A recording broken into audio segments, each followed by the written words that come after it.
حضرت امام جعفر الصادق سلام اللہ علیہ اہل بیت میں سے ہیں۔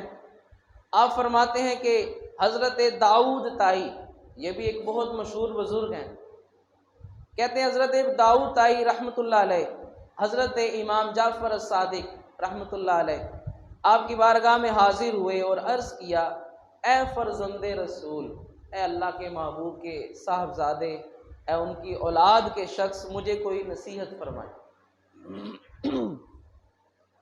تو کہتے ہیں کہ میں نے کہا مجھے کوئی نصیحت فرمائے، میرا دل سیاہ ہو گیا۔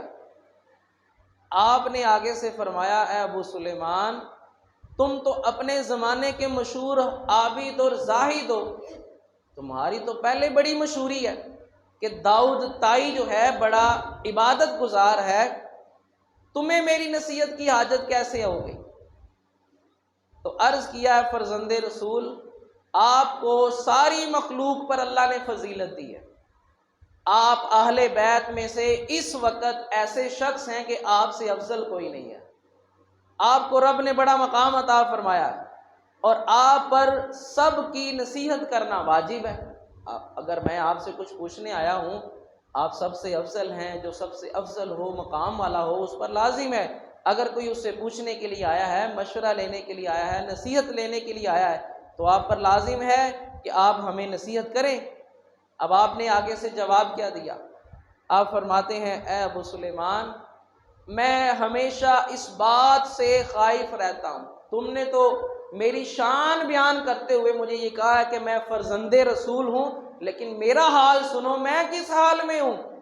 میں ہمیشہ اس بات سے خوف زدہ رہتا ہوں کل قیامت کے دن میرے جد کریم آقا علیہ الصلوۃ والسلام کہیں میری گرفت نہ فرمائے، اس بات پر کہ اے جعفر، تو نے میری اتباع کا حق ادا نہیں کیا۔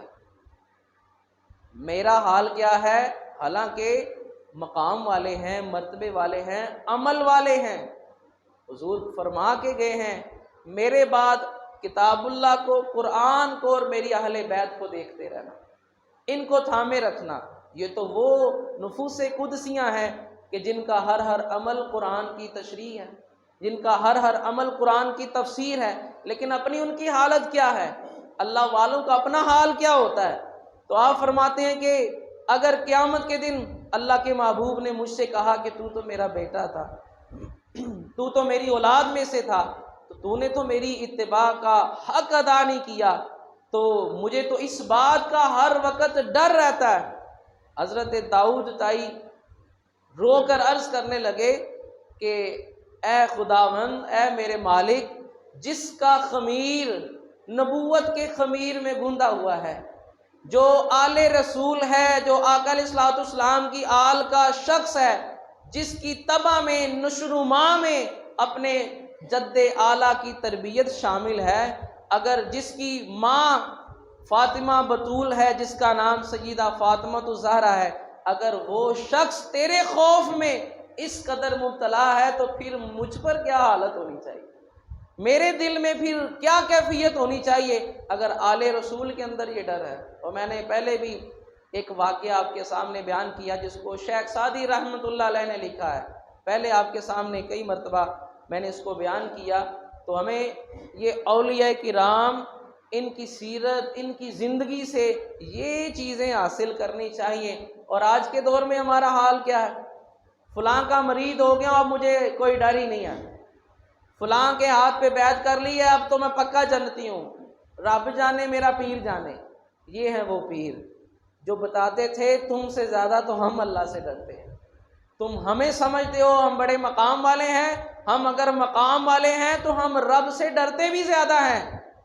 وہ شیخ سعدی کا واقعہ آپ فرماتے ہیں کہ ایک شخص نے حرم شریف میں موجود تھا، بیت اللہ کا طواف کر رہا تھا، اور ایک شخص کو اس نے دیکھا، اس نے غلاف کعبہ اپنے ہاتھ میں پکڑا ہوا ہے، زور زور سے رو رہا ہے، اور کہہ کیا رہا ہے؟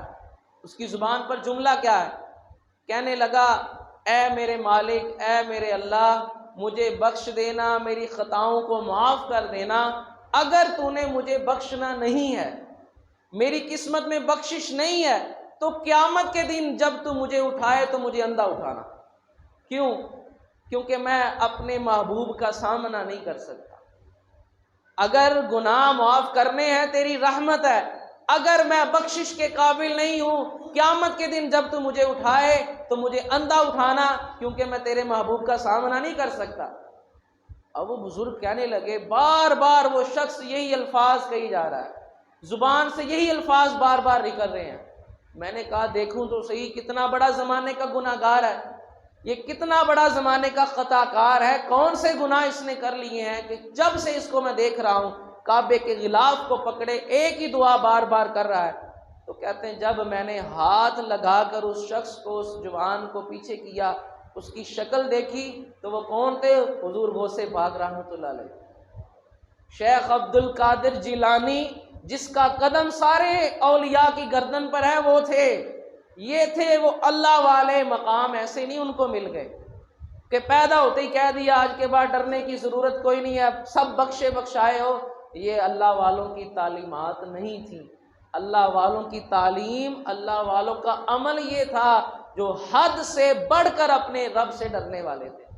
اور ساتھ ہی دوسرا واقعہ بیان کرتے ہیں حضور داتا گنج بخش رحمۃ اللہ علیہ اپنی اسی کتاب میں، امام جعفر الصادق رحمۃ اللہ علیہ آپ کے بارے میں ہی فرماتے ہیں کہ ایک دن آپ نے اپنے غلاموں سے کہا، وہ جو شاگرد پاس بیٹھے ہوئے ہیں ان سے کہنے لگے، آؤ ہم سب مل کر عہد کریں، وعدہ کریں ایک دوسرے کے ساتھ۔ حضور کیا وعدہ کرنا ہے؟ ایک دوسرے کے ساتھ وعدہ یہ کریں کل قیامت کے دن ہم میں سے جو بھی بخشا گیا وہ دوسرے کو بھی ساتھ میں بخشوائے گا۔ اب ایک غلام نے عرض کی، حضور ہماری کیا اوقات کہ ہم آپ کی شفاعت کریں، ہم تو پہلے ہی آپ کے آسرے پہ ہیں کہ قیامت کے دن آپ کی جو خدمت دنیا میں کر رہے ہیں، رب تعالیٰ نے آپ کو تو مقام عطا فرمایا ہے، قیامت کے دن آپ کے صدقے ہماری بھی سنی جائے گی۔ ہم تو یہ ذہنوں میں رکھے ہوئے ہیں۔ اور آپ نے آگے سے کیا ارشاد فرمایا اور کیا کہا کہ آپ کے جد کریم تو خود ساری مخلوق کے شفیع ہوں گے۔ تو آپ نے آگے سے وہی جواب دیا، آپ نے فرمایا کہ ٹھیک ہے تم میرا یہ مقام اور مرتبہ تو بیان کرتے ہی ہو، لیکن میرا حال کیا ہے؟ میں اپنے رب سے بھی شرمسار ہوں اور قیامت کے دن اپنے نانا کے سامنے کھڑا ہونے کی طاقت بھی نہیں رکھتا۔ مجھ میں اتنی ہمت نہیں ہے کس منہ سے میں اپنے نانا کی بارگاہ میں جاؤں گا۔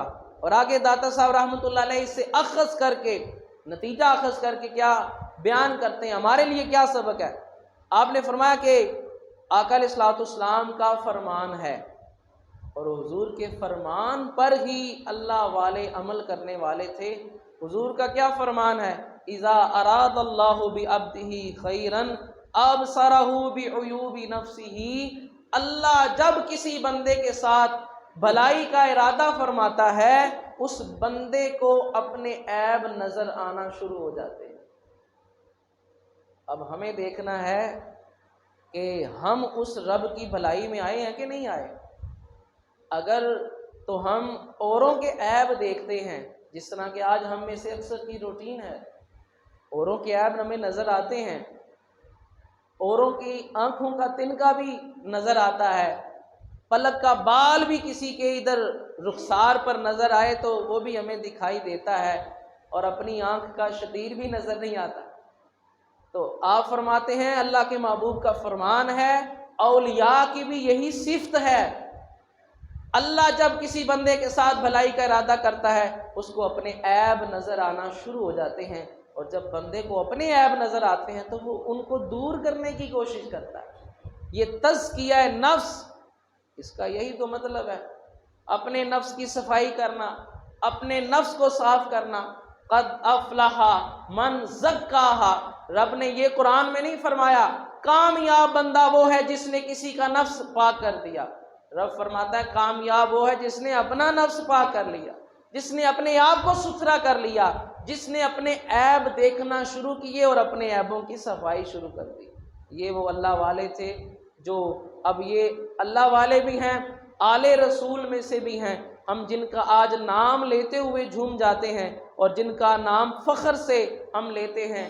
آپ اندازہ کریں وہ اللہ والے کس قدر اپنے رب کی بارگاہ میں عاجزی کرنے والے، ان کے دل میں کس قدر اپنے رب کا خوف جو ہے وہ اتاری ہوتا تھا۔